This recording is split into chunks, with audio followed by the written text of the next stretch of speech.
Assalamualaikum warahmatullahi wabarakatuh. Berjumpa lagi di dalam video pembelajaran kimia. Kali ini kita akan masuk di materi sel elektrokimia sebagai bentuk kelanjutan dari materi reaksi redoks.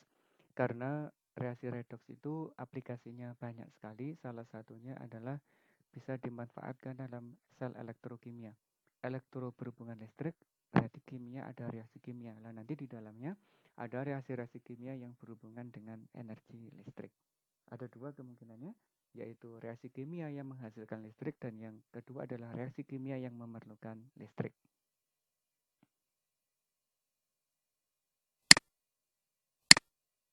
Nah, aplikasi dari reaksi redoks di dalam sel elektrokimia itu sebenarnya berdasarkan ini ya, berdasarkan spontanitas suatu reaksi kimia. Kalau reaksi kimia bisa berlangsung secara spontan, itu nanti bisa menghasilkan suatu energi yang bisa kita manfaatkan dalam kehidupan sehari-hari. Nah, reaksi redoks spontan adalah reaksi redoks yang dapat berlangsung sendiri. Biasanya dapat menghasilkan energi. Kalau reaksi yang tidak spontan, nanti reaksinya cenderung memerlukan energi listrik. Nah, contohnya ini ada logam seng yang dilarutkan yang dimasukkan atau dicelupkan ke dalam larutan tembaga sulfat. Yang sebelahnya ada seng juga ya, dirasakan juga di dalam tembaga sulfat. Ini di kondisi awal, ini di kondisi akhir. Setelah beberapa lama ternyata sengnya itu berubah. Yang awalnya benar-benar mengkilat, tiba-tiba berubah menjadi hitam. Nah, menjadi hitam ini itu menandai adanya suatu reaksi kimia, yaitu reaksi antara logam seng dengan larutan tembaga. Secara molekular bisa kita lihat seperti ini.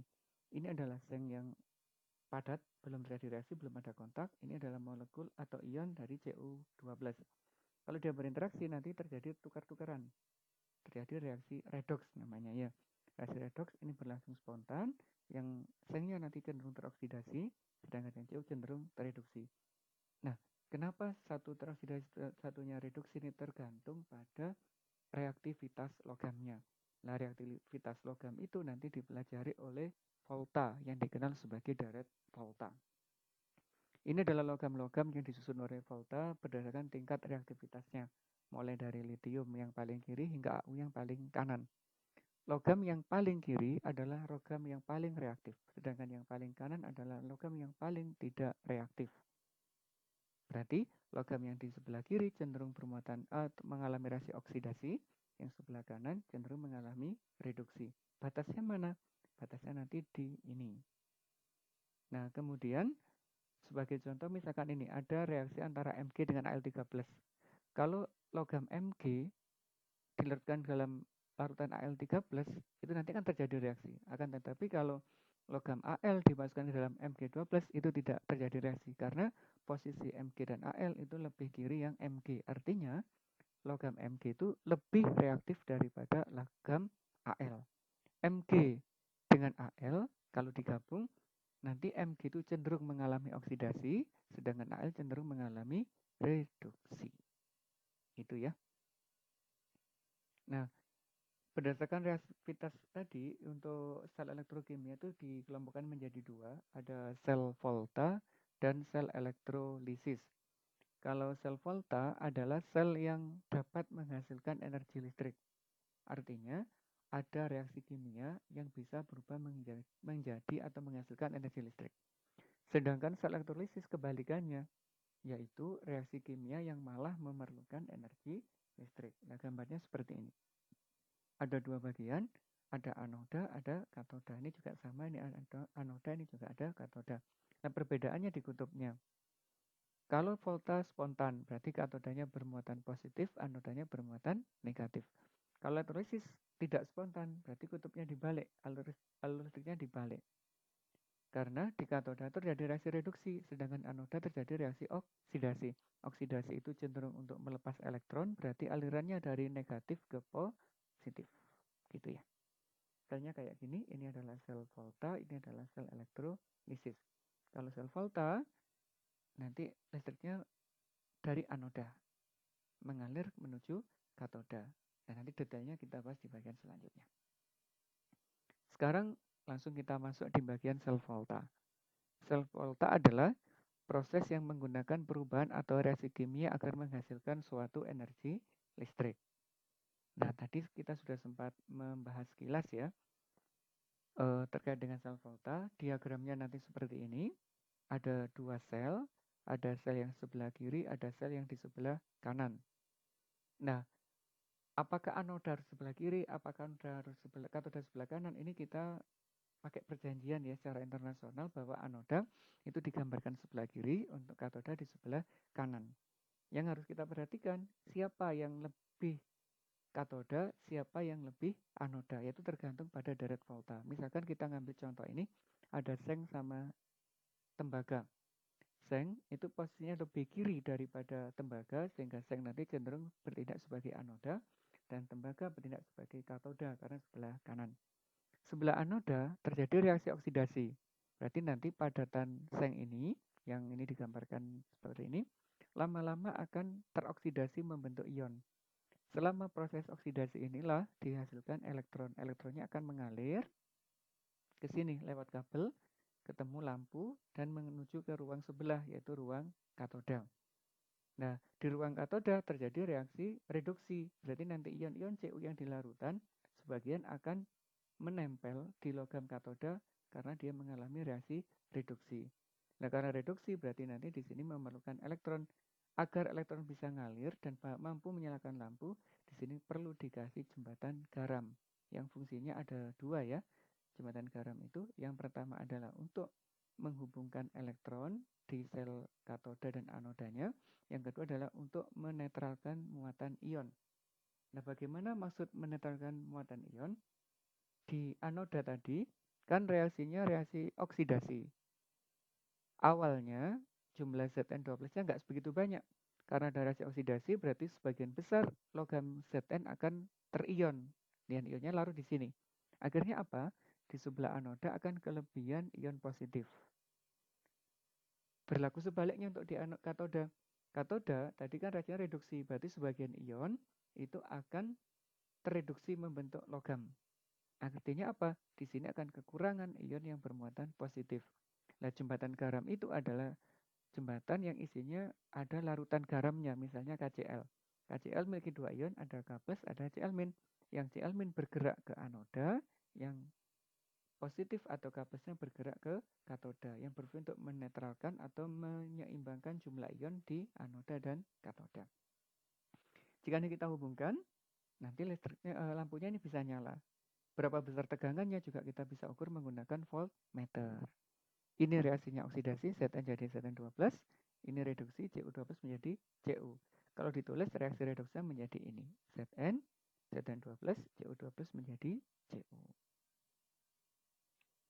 Nah, nanti energi listrik yang dihasilkan dari sel volta itu banyak hal yang mempengaruhi. Salah satunya adalah logam yang kita gunakan. Yang kedua adalah konsentrasinya. Semakin beda reaktivitas logam, nanti juga energi dihasilkan juga semakin besar. Biasanya semakin besar konsentrasi, juga energinya juga akan semakin besar. Nah, di dalam sel volta itu juga ada istilah notasi sel, agar kita mempermudah nulisnya. Nggak harus digambar diagramnya gitu ya. Nah, untuk menuliskannya gini, ada sisi anoda, ada sisi katoda yang dibatasi oleh jembatan garam. Anoda itu oksidasi, katoda itu berarti reduksi. Contohnya tadi, Zn menjadi Zn12 di anoda, di sini Cu12 menjadi Cu di sebelah katoda, dibatasi oleh jembatan garamnya. Contoh soal, nah ini. Tuliskan diagram sel untuk reaksi ini. Ada Fe2+ menjadi Fe, Al3+ menjadi Al. Fe mengalami reduksi, Al mengalami oksidasi. Sehingga diagramnya ditulis gini. Al menjadi Al3+, Fe2+ menjadi Fe. Nah, yang kedua, tuliskan diagram sel galvanik yang terdiri di atas elektroda Al yang dimasukkan ke dalam larutan AgNO3 dan Ag di dalam AgNO3. Nah, reaksinya bagaimana nanti? Kita bisa menuliskannya seperti ini berdasarkan E0-nya. Ini sebenarnya bukan E0-nya belum saatnya ya kita belajar, tapi nggak apa-apa lah. Jadi reaksinya nanti Al dan Ag itu kita urut di dalam deret volta. Siapa yang lebih reaktif? siapa yang lebih tidak reaktif. Setelah kita urut, nanti kita dapatkan bahwa Al itu posisinya lebih kiri daripada yang Ag. Sehingga Al mengalami oksidasi, kemudian yang Ag mengalami reduksi. Sehingga notasinya seperti ini. Al menjadi Aldehida plus, Ag plus menjadi Ag. Nah, tadi sempat disinggung, besar kecilnya potensial sel kan tergantung pada logamnya. Nah, setiap logam itu nanti punya potensial elektrode. Potensial elektrode itu artinya tegangan yang dimiliki oleh setiap logam. Nah, nanti tegangan yang dimiliki oleh setiap logam itu dikenal sebagai potensial standar. Nah, nanti alat ukurnya adalah ini, bisa pakai voltmeter. Terus, misalkan contoh ya, ini kita gunakan Cu dan Seng, nanti tegangan sel yang dibaca adalah 1,1 volt. Artinya, energinya, voltasenya, beda potensial antara Cu dan Zn itu jika diukur ketemunya 1,1 volt. Nah, dari mana taunya? Itu nanti ada elektrode pembanding, namanya elektrode standar, yang digunakan adalah hidrogen. Di darat volta, hidrogen nanti potensialnya diberi nilai 0. Semakin ke kiri, semakin negatif, semakin ke kanan, semakin positif. Nah, bagaimana cara mengukurnya? Karena kita punya pembanding adalah hidrogen, misalkan ini untuk mengukur berapa potensialnya Zn, berarti Zn itu dipadu dengan hidrogen. Berapa potensial yang terbaca itu berarti miliknya Zn. Dan potensialnya adalah potensial reduksi. Selalu gitu ya, potensialnya potensial reduksi. Begitu juga untuk Cu misalkan, Cu mau diukur dengan hidrogen. Berapa sih potensial Cu? Berarti digabung dengan hidrogen. Nanti yang terbaca berarti itu pasti miliknya Cu. Dan semua datanya adalah dalam bentuk potensial reduksi. Ini ada beberapa data. Misalkan Fe3 plus menjadi Fe sekian volt. Hidrogen ini adalah sebagai pembanding nilainya 0. Di kirinya hidrogen cenderung bermuatan negatif, di kanannya hidrogen cenderung bermuatan positif. Itu E0-nya. Nah, bagaimana cara menghitungnya? Potensial sel. Untuk menghitung potensial sel, itu bisa kita hitung jika ada potensial standar elektrode. Misalkan ini, tentukan standar EMF standar itu berarti potensial sel ya. Dari sel galvanik jika terbentuk dari elektrode CD dan CR. Kita cari di data tadi bahwa potensial reduksi untuk CD adalah negatif 0,4, sedangkan potensial untuk CR adalah negatif 0,37. Siapa yang lebih reaktif? Kita bisa lihat nilainya. Tadi dikatakan semakin ke kiri semakin negatif, semakin ke kanan semakin positif. Nah ini min 0,7, 0,4, berarti yang lebih kiri adalah 0,7.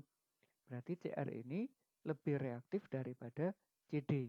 Berarti CR akan mengalami oksidasi, nah ini dia ada di anoda, sedangkan CD akan mengalami reduksi, dia ada di sebelah katoda. Karena ini reaksinya ditukar posisinya, awalnya kan reaksinya reduksi yang di atas. Sekarang kita ubah menjadi reaksi oksidasi. Nilai E0-nya tandanya juga dibalik. Dari negatif menjadi positif. Kalau yang CD bagaimana? Kalau CD kan nggak berubah. Nggak ditukar arahnya. Berarti nanti tetap 0,4. Dan ini kalau kita jumlah ketemunya 0,34. Loh kenapa? Ini kan dikali 6 elektron. Ini koefisiennya 2, ini koefisien 3 kok ininya nggak berubah. Nah, inilah perbedaan antara potensial dengan entalpi. Kalau di entalpi, koefisien berubah, entalpinya berubah. Tapi kalau untuk potensial sel, tidak. Berapapun koefisiennya, potensial elektrodenya adalah tetap. Dia tidak berubah. Nah, setelah kita tahu ini, untuk apa sih sebenarnya sel volta? Nah, sel volta itu kegunaannya banyak. Salah satunya adalah digunakan untuk baterai. Ada baterai kering yang seperti ini, yang bisa dipakai untuk baterai jam atau apa itu ya. Nanti isinya adalah pakai elektrode Zn dan Mn, kemudian anodanya Zn, katodanya adalah karbon, elektrolitnya menggunakan NH4Cl dan ZnCl2. Reaksinya seperti ini. Selain sel kering, juga nanti ada sel merkuri. Untuk medis ini ya biasanya. Untuk alat pacu jantung. Bisa juga untuk arloji juga bisa. Ada baterai timbal atau aki ini nama lainnya ya, timbal sulfat, ya aki basa yang ada di kendaraan kita itu. Bisa juga untuk baterai litium. Nah, litium berarti bisa digunakan untuk HP dan sebagainya. Juga untuk sel bahan bakar. Ini biasanya untuk kendaraan luar angkasa. Pesawat luar angkasa menggunakan sel bahan bakar. Nah, demikian anak-anak untuk pembahasan bagian yang pertama sel elektrokimia, yaitu sel volta. Kemudian nanti kita akan lanjut di video selanjutnya pembahasan sel elektrokimia yang kedua, yaitu sel elektrolisis. Terima kasih atas perhatiannya. Assalamualaikum warahmatullahi wabarakatuh.